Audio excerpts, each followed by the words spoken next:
Now on Radio 4, the screenwriter Jeremy Dyson praises the extraordinary works of a lesser-known British author and argues they should receive greater recognition for their contribution to literature.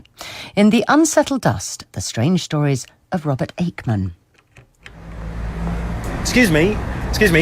Would you mind taking part in a brief literary survey? No, I'm very happy. Okay, I'm just going to mention the names of 5 writers. Okay.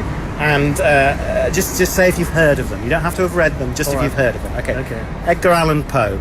Yes. Franz Kafka. Yes. M.R. James. Yes.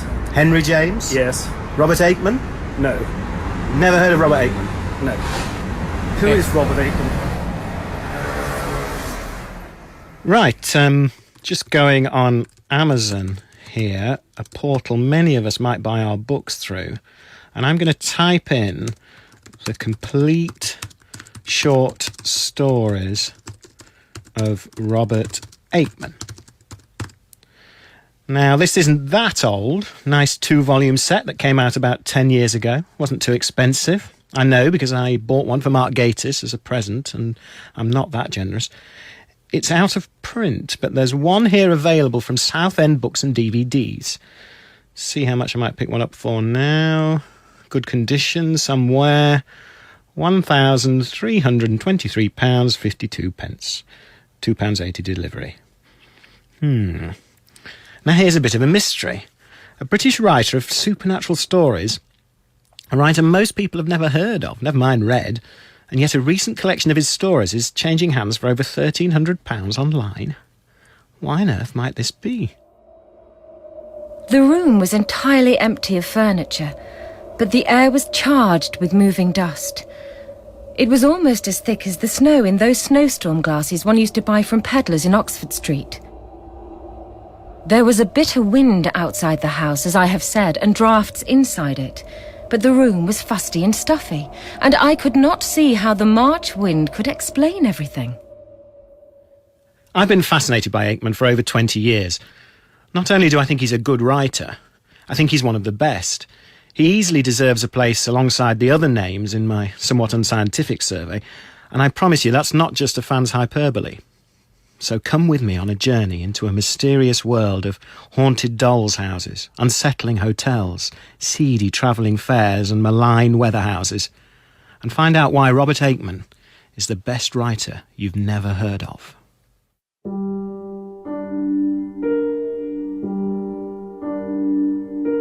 He's the first of the ghost story writers who has properly understood psychology. He has moved the ghost story out of the 19th century, firmly into the 20th and hopefully into the 21st century. I think in a way he thought he was describing very directly a particular kind of human experience, the kind that could scarcely be described. There are chilling, strange stories, as you like to call them, and they sort of set your teeth on edge, they frighten you, but there's never really any proper resolution, and therefore you're just I think you're left haunted. Listen to that. That is the sound of fear. Or it is if you're a 9-year-old boy, at least. It's the copy of the 4th Fontana book of great ghost stories that someone bought me for my birthday in 1975. It still has its 25p label on from Stringer's Books in Leeds Market. This was a book I was too scared to open because of the terrifying image on the front cover. A transparent spectre with hollow, sightless eyes, dripping with malignancy, strangling a woman in her bed. I'm not sure who would think this a suitable gift for a 9-year-old, but I'm grateful they did. Though even now I might be inclined to turn it the other way up if it was in my room at night. And there, in tiny letters beneath the title, we can see the words, "Selected by Robert Aickman." So his name was long associated with fear before I read any of his stories. Aickman was actually a highly cultured man who edited 8 books in this Fontana series. He also co-founded the Inland Waterways Association, reviewed opera and ballet for the broadsheets, and was an expert on architecture, theatre and literature, pretty much all branches of the arts. I fell in love with his writing when I hit my 20s. He's a writer who inspires passion in those who come under his spell, so it's always a delight to meet another fan, and you meet them all over the place, often when you least expect to. He's the master of a kind of writing, I think, where underneath the normal surface of everyday life, there's another thing going on that's all wrong. Yes. And at any moment, you could take the wrong turning and you'll be in that utterly wrong world, that parallel world that is out of skew and queer and creepy. And do you think he did that different to other people, better than other people? I think he does it better for me because there's an atmosphere unlike anyone else. He doesn't rely on any of the standard tropes of horror, particularly say the trains, which I've read 4 or 5 times and I'm still not sure I quite get it. I just know that I love the atmosphere of it. And that's what I often find with Aickman. The door was almost immediately opened by a plain woman in a Marks and Spencer's overall. Yes. Could I possibly have something to drink? My friend's inside already. Come in. Tea or coffee? We're out of minerals. Could I have some coffee? Coffee. The word was repeated in a short, blank tone. One would have supposed she had to deal with 60 orders an hour. She disappeared. Well, shut the door and keep the heat out. The speaker, a middle-aged man wearing dirty tennis shoes, was seated the other side of a round wooden table from Mimi, who was stirring a cup of tea. There was no one else in the room, which was congested with depressing cafe furniture and decorated with cigarette advertisements hanging askew on the walls. You know what they say in New York? He had the accent of a North Country businessman. His eyes never left Mimi's large breasts descending her damp khaki shirt. So there's a lot about sex and there's this kind of very sophisticated post-Freudian stuff going on. And it's a very postmodern, existential, post-Freudian atmosphere of sadness, thwarted ambition, friendships gone wrong, sex gone wrong. I think we can all kind of relate to that. They're very existential, they're horror in a way, rather than just wildly supernatural. That was, of course, broadcaster Stuart Maconie there. Aickman was, I think, the writer I'd been looking for since my teenage years, and certainly since I started writing myself when I was 19 or so. I remember the disdain I was treated with at school when I asked an English teacher if I could do an essay about Stephen King and the supernatural. I might as well have asked him if I could write a treatise on the role of the nude in Men Only. But I had an instinctive feeling that there was something of great value and real depth in supernatural fiction, despite what the Leeds Grammar School curriculum had to say.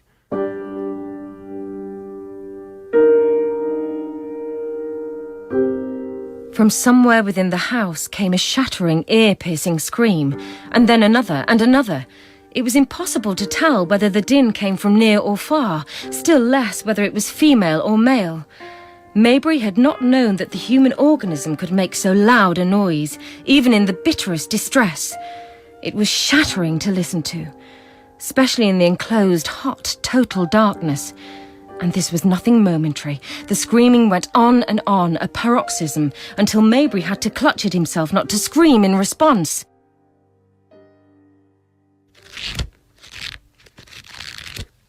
This is the book that confirmed it for me. Cold Hand in Mine. Listen to that. It's a bit bigger than the Fontana one. Having worked as a bookseller, I knew the technical term for it. This is what's called a B-format paperback, and certainly in the late 80s, the B-format was the lone preserve of literary fiction. A bit more highbrow than your average potboiler. But this was a book of supernatural stories. It would normally be beetled away in the horror section, next to titles with decomposing skulls and embossed rats on their covers. I'd never seen a book of genre stories presented in such a polite and cultured way. He fell off the bed and floundered about for the heavy curtains. Some light on the scene there must be. If possible, some new air in the room. He found the curtains within a moment and dragged back the first one. As I read, with a growing excitement, it became apparent that here was a writer with an extraordinary vision, the like of which I'd never come across before. He was that rare thing, a genuine original, and he seemed to be putting things on paper that caught feelings or moods I'd had myself, but never been able to put into words. Intensely and then passed out, or perhaps as if the sufferer had in mercy passed away altogether. Recently I discussed these experiences with horror writer Ramsey Campbell. The very first thing I'd read when I was 7 years old would have been Ringing the Changes. Really? And I remember being deeply disturbed and terrified by this and lying awake for some nights afterwards. It's the enigma that lasts, I think, and I mean, that appealed hugely to me. I mean, I love the hospice in particular. Yes. I think that is an extraordinary story with, nothing directly supernatural, but a sense of the unutterably strange that nobody but Robert could have given us. There's a moment in a hospice that I just love where he's trying to get away, and he gets in his car and he's forgotten how to drive. Yes. And that's terrifying. That's absolutely terrifying. Just that idea, that idea. But even there, it's interesting, isn't it? He doesn't lean on that. No. It's funny, I had around the time I first read that, and not long after that, and I was ill, and I'd had TB, and I had a period after that where I was suffering with anxiety. Yes. And I had an experience where I'd been dropped back in London, where I'd been living by my parents, having been back recuperating. And I suddenly felt as if I was like 4 years old. Yes. And I was being left behind. And it was, that moment in hospice was the perfect illustration of that feeling. Yeah. You know, here was a writer who'd found a way of articulating something huge that otherwise you couldn't put down on paper. Absolutely. And I was very struck with that. Yeah, well, I mean, he does so much so succinctly that, the rest of us can simply sort of gape in awe, basically. And I wasn't the only one who'd had seemingly Aickman-like experiences in real life either. Here's my friend, television's Mark Gatiss, on an uncomfortable time he spent in Alnmouth in Northumberland. Almost immediately, it wasn't what I expected. I got off the train, and the actual approach from the station to the town, the village, was much rougher, a bit depressing. And I got into the place, and it was lovely. But it just started to have this succession of curious events. And I traipsed up and down this street with my suitcase, and everywhere just said no vacancies. I couldn't believe it. And there was one in a pub that said no vacancies. I got all the way to the end, trying these places. When I came back, it had been turned around and it said vacancies. Absolutely true. So I checked in this room, staring out at the blustery sea, thinking, what am I doing here? And I thought, I'll go down the beach by the Cobwebs Way. It's beautiful. Northumberland, one of the most beautiful, underrated, undervisited counties in the country. I got into the beach and I was just filled with a profound sense of depression. I mean, properly. I couldn't shift it. In fact, I'll use a very old-fashioned term. I started to get the horrors. And I became strangely convinced that something terrible was going to happen. Really, I couldn't shift it. And I went back to the room, and it was then getting dark. I thought, I must leave this place.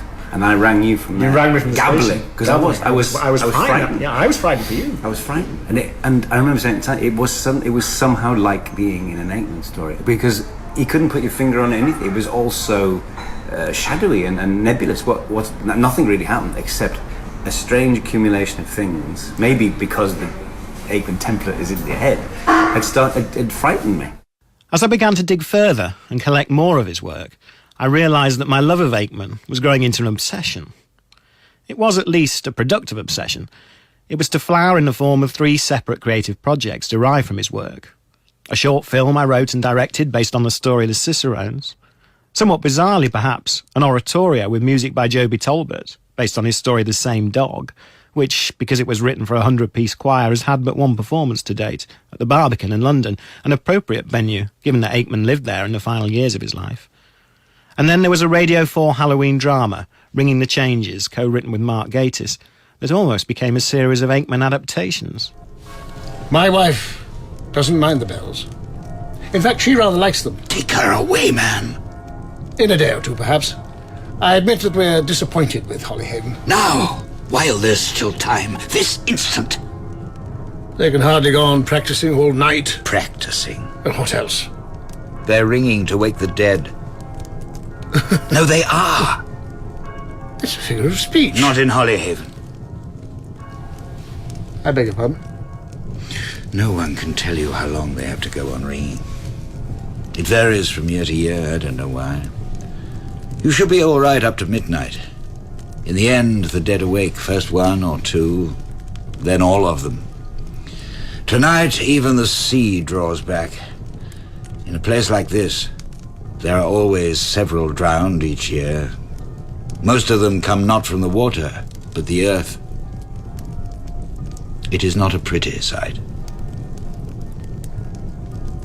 You can't even imagine it. No one can. So what makes Aickman so good? It's not just a question of the atmosphere and the creepiness and strangeness. It's because all that is grounded in an acute understanding of character and human nature, particularly its darker, more difficult elements. Loss, melancholy, disappointment, loneliness, yearning, all the funnies. Aickman in life was something of a melancholic romantic. Perhaps, if one was being unfairly judgmental, you might say to adolescent extremes. This isn't really a virtue in life as lived, but it can be great fuel for a writer. Aickman himself thought that the ghost story was akin to poetry, and his work certainly has the density and the intensity one would associate with that form. In fact, as a person, he has something in common with that other great 20th century misery guts in life genius on the page, Philip Larkin. I do remember, sadly, one has to say this, that one of the first impressions I had of Robert is that he had by far the worst teeth I've ever seen in a human mouth.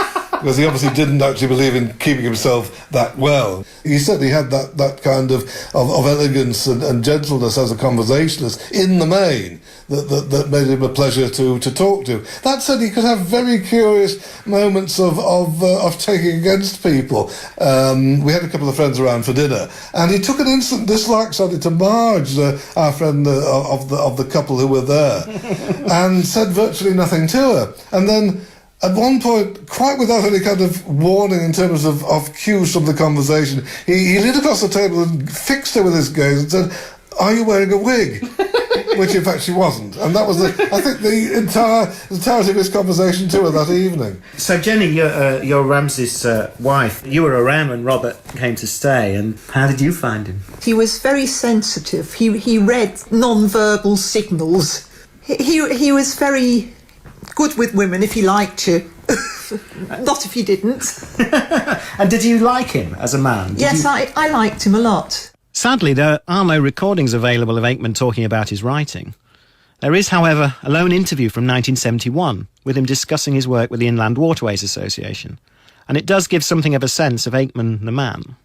Too many people like a thing that is just a static toy. This I do call the wax fruit attitude. There are quite a lot of people in the waterways movement who are really interested, I was saying, canal beds rather than in canals. They possibly prefer the thing to be dead, and then they can concentrate in peace on what it used to be and slowly reconstruct the past. That is not my prime concern. I like the fruit growing alive and edible. In a perhaps slightly unfair experiment, I wanted to give some thoughtful readers, who I guessed wouldn't have read Aickman, one of my favourite stories, Wood, and one which I feel really shows off his extraordinary qualities. Given that they were students of creative writing, surely they'd be sensitive to these. Unfortunately, in a good illustration of Heisenberg's uncertainty principle, I neglected to take into account the effect of the observer on the observed. And so they began our discussion in a very guarded manner, fearing perhaps that they were being set up for some literary version of You've Been Framed. They did warm up over time. So my niece, Eleanor, has given me one of those weather houses, where the woman comes out when it is likely to be fine, and the man when it is going to rain. I didn't... The style of writing within this I thought was brilliant, and I was just glued to the page. I have read like M.R. James before now. This was different, and the punch definitely comes at the end. I would want to read more by this writer. So these little weather houses, or some of them, can be attuned to foretell more things than merely literally the state of the heavens. And you individually didn't particularly remind you of anybody else, or...? I don't think I could think of anybody that would seem similar to this type of writing, to be perfectly honest. The first thing we'll do, said Vi, is start looking for a plot.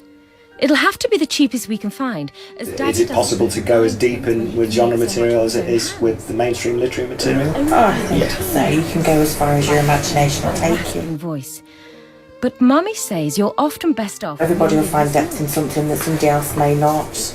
You know, it's all how you read it and you interpret it. Do you find that there is depth in darkness? Because the darkness in the story and the colours come through later when the ruins are charred, and then you start to feel that colour of black, and then you do feel depth in black.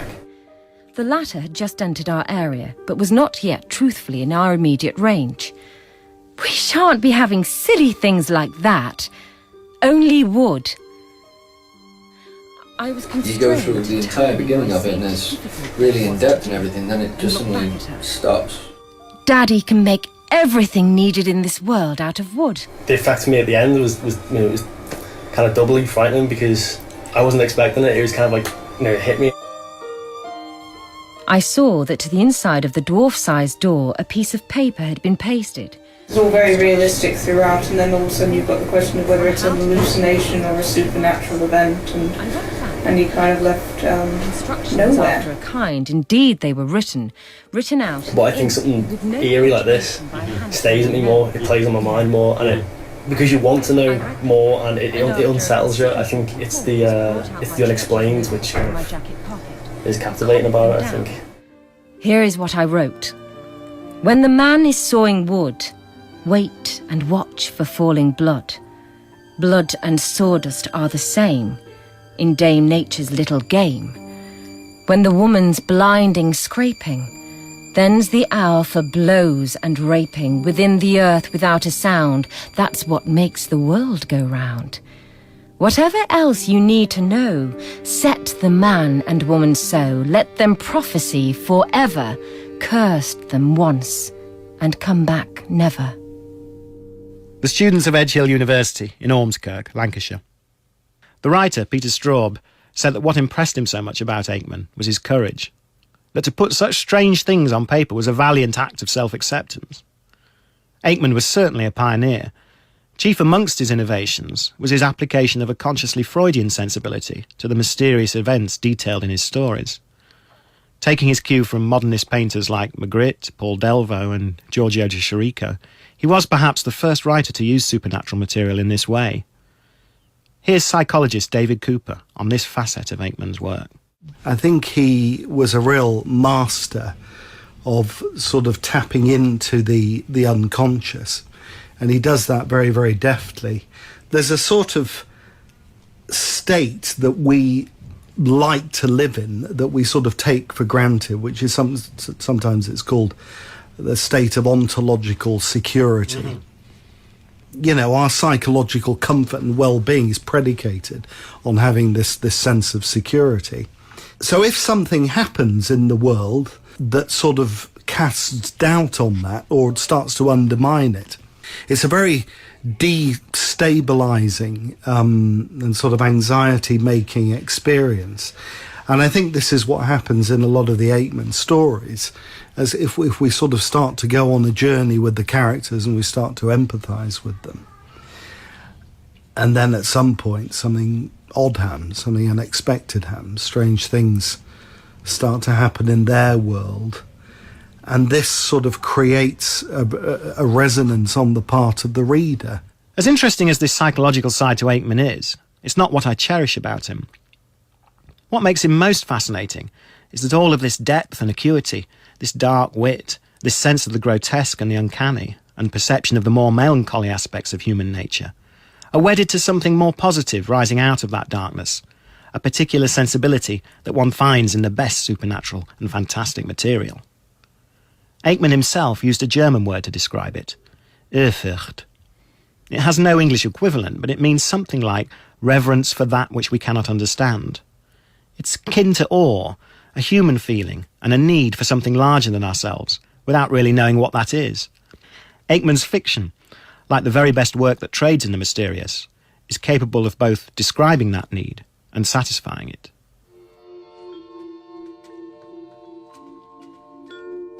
Trant could see the top of a small bald head with a deep fringe, almost a halo of white hair, and on each side widespread arms with floppy hands. Not that it appeared to be the priest. The figure was wearing neither white nor black, but on the contrary, bright colours, several of them. Though considerably unnerved, Trant went forward, past the next column in the arcade between the nave and the aisle, and looked again through the next bay. He saw at once that there was nothing. At least there was only a litter of minor vestments and scripts on coloured bindings.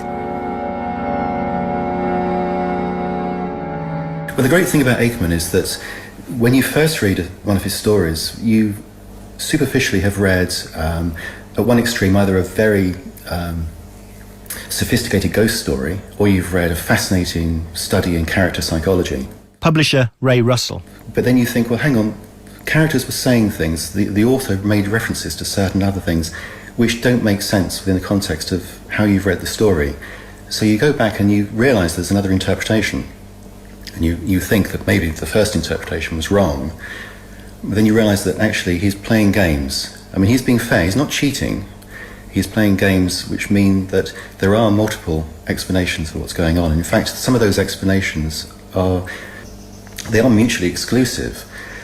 Sometimes he is saying, no, there is nothing supernatural going on here, when obviously everything that's happened can't be explained by purely rational means, and by saying it's the psychology of the characters, they're imagining it.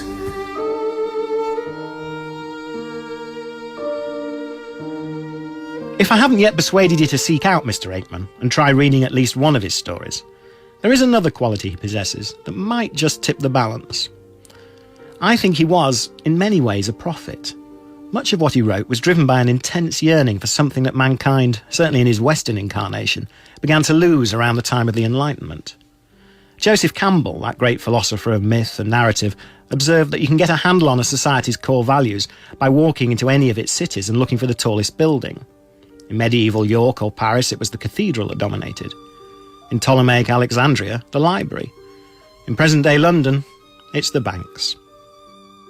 Aickman had an acute sense of what this materialism cost us, particularly when it came to life's less tangible qualities. He would have expressed not an iota of surprise at the economic paroxysms and cultural soul-searching currently gripping the West. Perhaps I'll leave the last word to the writer himself. Here's an extract from an essay he wrote in 1976 on the occasion of being given the World Fantasy Award for short fiction. Thank you, Robert. I, for one, am grateful for every word you dared to write. I believe that at the time of the Industrial and French revolutions, mankind took a wrong turning. The beliefs that one day, by application of reason and the scientific method, everything will be known and every problem and unhappiness solved, seem to me to have led to a situation where we are in imminent danger of destroying the whole world, either with a loud report or by insatiable overconsumption. Spirit is indefinable, as everything that matters is indefinable. But one can tell the person who has it from the person who has it not.